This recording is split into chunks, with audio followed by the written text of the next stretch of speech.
testing nila. So anytime. So dapat Dapat ngayon na. Ayun na. dapat 10 Ngayon buys. na. Magpa-drug test tayong lahat. At dagdagan ko ang sa akin, neuropsychiatric assessment. Game. Tayo dyan. Ma'am, what if po sabihin ng young guns na you're just bluffing too much? I'm not bluffing. Pangalan ko nakataya dito. Nandiyan kayo lahat nakikinig at nakita na nagsabi ako. I'm not bluffing. Ma'am, may ganito ng reso before si Congressman Colong, pero wala man lang isang... Diba? Oh. Diba? Ayaw nila magpa-drug test. Bakit kaya? So hanggang congressional na ma'am. Yes. So yan. Okay ako. Wala tayong problema dyan. I will do your neuropsychiatric exam. And mind you, hindi yan first time. Naka-neuropsychiatric exam na ako dati nung nag-apply ako as PAW lawyer. And naka-neuropsychiatric exam na ako in a court case. So, pangatlong neuropsychiatric exam ko na ito na kung sakasakali, pag-i-call nila ang DARE ko. Drug test sa inyo, dalawang test sa akin. Yes. So, unstable, unhinged, unbecoming,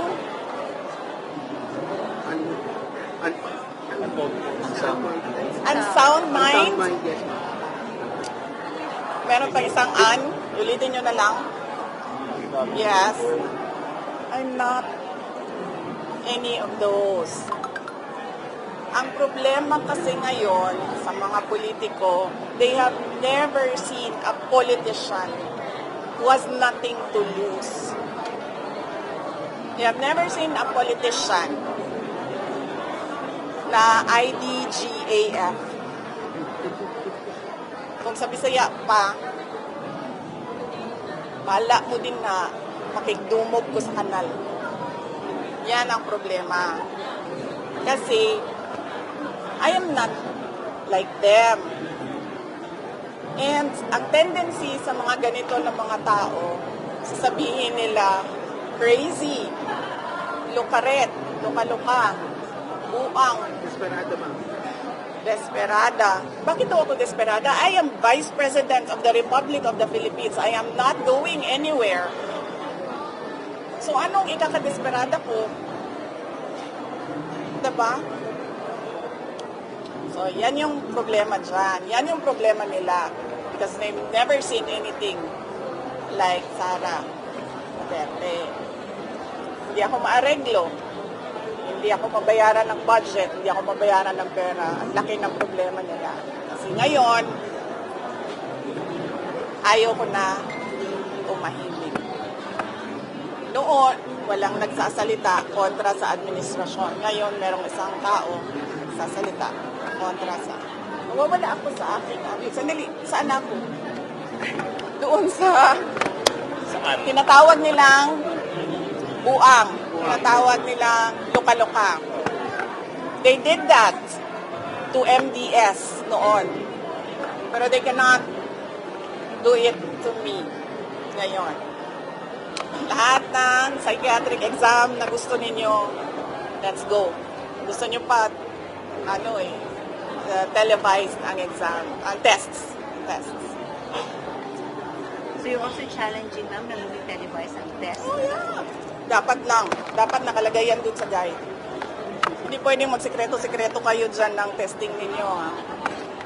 Ma'am, you said po na you're speaking against the government po. Are you positioning yourself as the opposition na po? Hindi, sila ang nag-aano sa akin. Sila ang nagtutulak sa akin eh. Sila talaga ang inaatake nila ako. Tapos, pag sumagot ako, nagagalit sila, ginagaslight nila ako. Mr. Deception. Kung pinabayaan lang sana nila ako sa Davao, I was mayor already, I was unopposed. Kung pinabayaan lang nila ako sa DepEd, nagtatrabaho lang ako dun, wala akong ginagawa sa kanila. Nung nag-resign ako sa DepEd, kung pinabayaan lang nila ako, diba? Na gawin ko yung trabaho ko sa Office of the Vice President, kahit magtanim ako ng puno araw-araw, pabayaan nyo lang ako. Kasi pagbabago campaign naman kami, tree planting, educational advocacy, lahat yun. Problema sa kanila, nakikipag-away sila, tapos kapag lumaban, yung inaaway nila, nagagalit sila, and sila yung nagsasabi na siya yung may problema. Hindi ako yung may problema. Hindi ako known na kalaaway, except yung inuunahan ako. Anong tingin mo, yung mga anak ko ni BBM at ni Senator Jaime, they are now coming to their defense? I will not comment sa mga anak, no? Because ang natural affinity ng mga anak is to defend parents.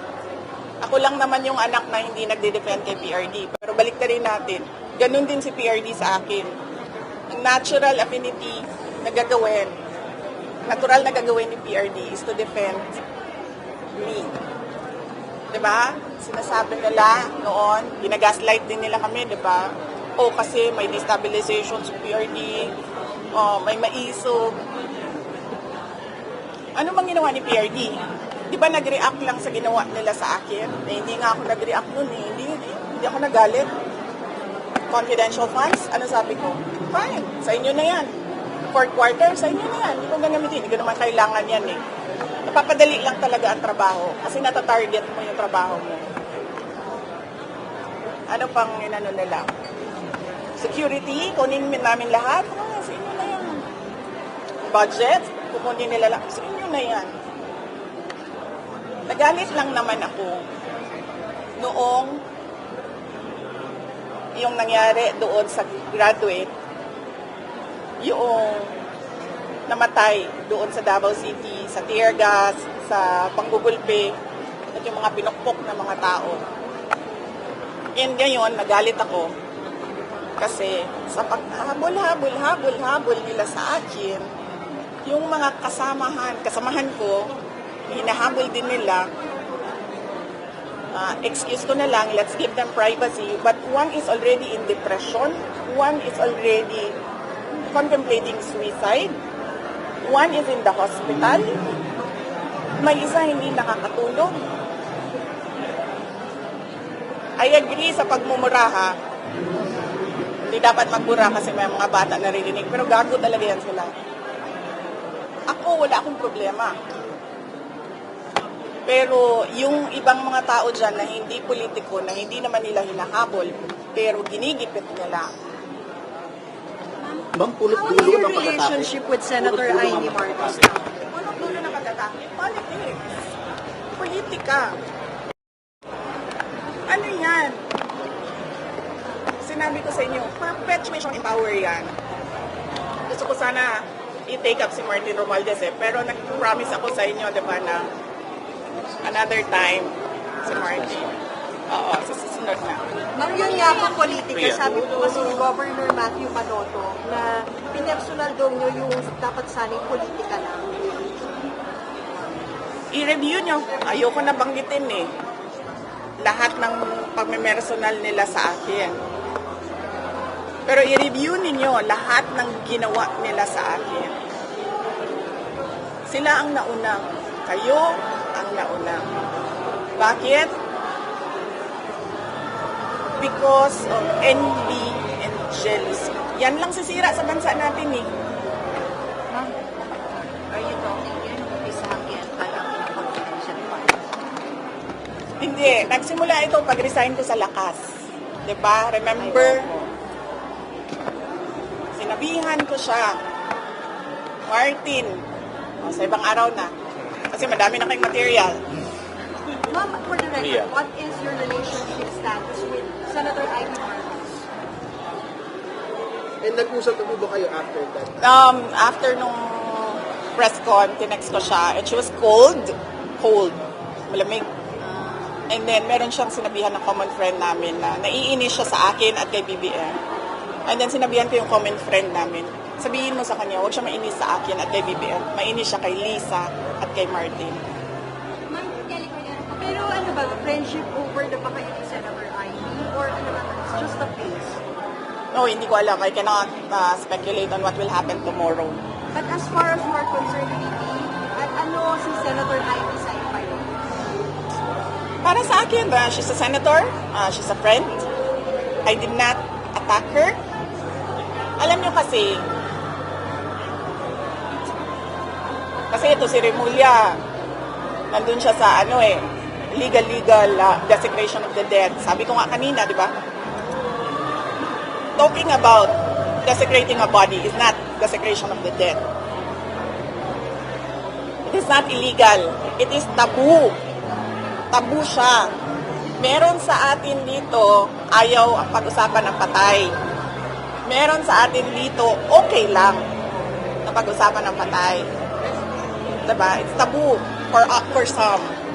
Ngayon, kung okay lang sa kanya, hindi okay sa akin, dapat respetuhin ko na okay lang sa kanya. Hindi ko aatakihin yung tao. Bakit ko aatakihin yun? Yung paniniwala ko, hindi naman niya paniniwala. Parang Diyos lang yan. Naniniwala ka sa Diyos, ako. Hindi. Respetuhin mo ako. Na hindi ako naniniwala. Ikaw na naniniwala sa Diyos, respetuhin din kita. Ang problem kasi dito sa kanila, when there is a person who is outspoken, who is outrageously outstanding, sinasabihan nila na weird, sinasabihan nila ng kakaiba, sinasabihan nila ng crazy, insane, look at it.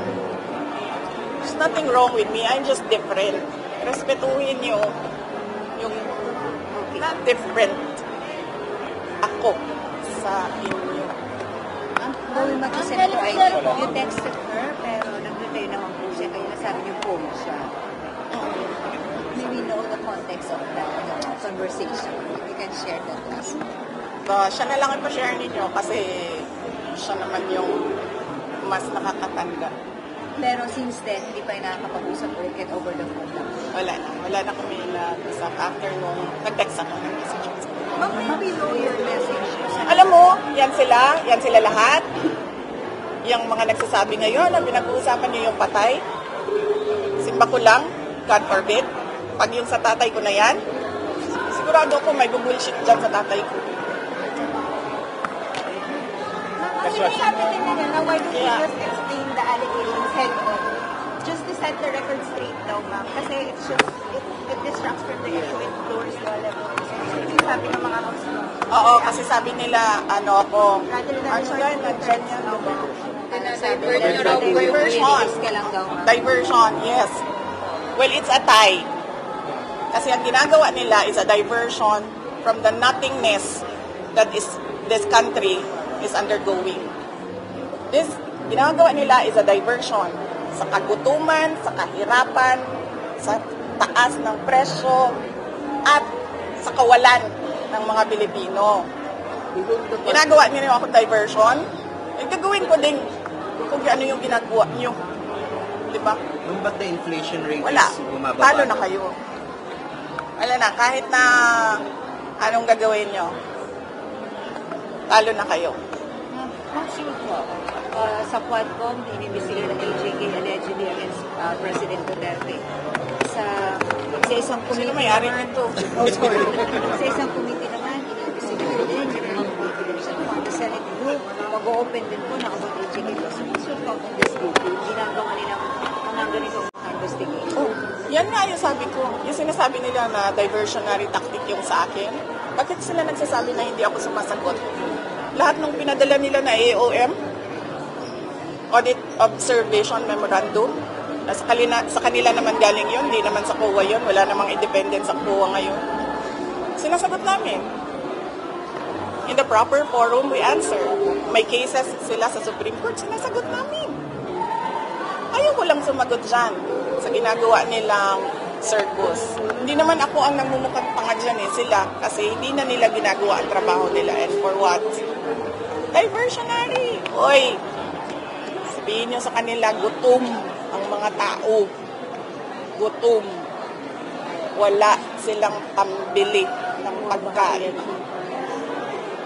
If you were to advise the President, kasi mukhang may intention siya tumaten ako, ano bang advice ni Vice President Villanueva? Kasi he was invited and at first he signified his intent to attend. pero medyo masama yung pakiramdam kaya he wasn't able to make it today. Oo. Will you encourage or even, allow him to attend at the Qualcomm? Ako, ang stand ko personally, tulad ng ginagawa ko, uma-attend ako at sinasabihan ko sila kung ano yung sa isip ko. Yan yung stand ko. I don't know with President Duterte. Mamang sinasabi nila, may mga nagsasabi na hindi maganda sa itong hindi maganda relasyon ng President, Vice President. Wala na po talagang pag-asa. Listen na 4 years more, ma'am. Alam mo, I agree with that. Totoo talaga yan. Hindi maganda ang nangyayari ngayon kasi ang nangyayari ngayon, puro na lang tayong politika. Paulit-ulit ko sinabi. Nandun pa ako sa kabinete. Noon, sinabi ko na yan. Hindi ako ang problema. Bakit ginagawa ninyong ako ang problema ng bayan? Hindi ako. Imagine, saan ka nakahanap pa ng mga public officials so shocked about me talking about the dead. Pero walang na-shock na there's a foreigner kidnapping in the Philippines right now. And there are daylight robberies na hindi natatakot ang mga kriminal. Papasok na labas. Tapos, magkakagawa kami ng krimen. Walang na-shock. So, bakit kaya? Ako, na-shock ako. I am from Mindanao. Gulat ako. Sabi ko, this is bad. But going back, ma'am, may pag-asa pa ba? Opo, yes, ma'am. Na magkaayos din tayo 4 years. Meron pa bang pag-asa? Na magkaayos kami, magkaayos kami nilang lahat. Sige, mag-sorry sila doon sa pamilya nung namatay sa Davao City during the kaguluhan sa loob ng Kingdom of Jesus Christ. May namatay doon. Sorry sila sa pamilya doon. Mag-sorry sila sa lahat ng tinir gas nila, pinukpok nila at binugbog nila sa Tamayong at sa KOJC. Mag-sorry sila sa lahat ng hindi nakakatulog ngayon kasi pinapatawag nila paulit-ulit dyan sa House of Representatives. Yun.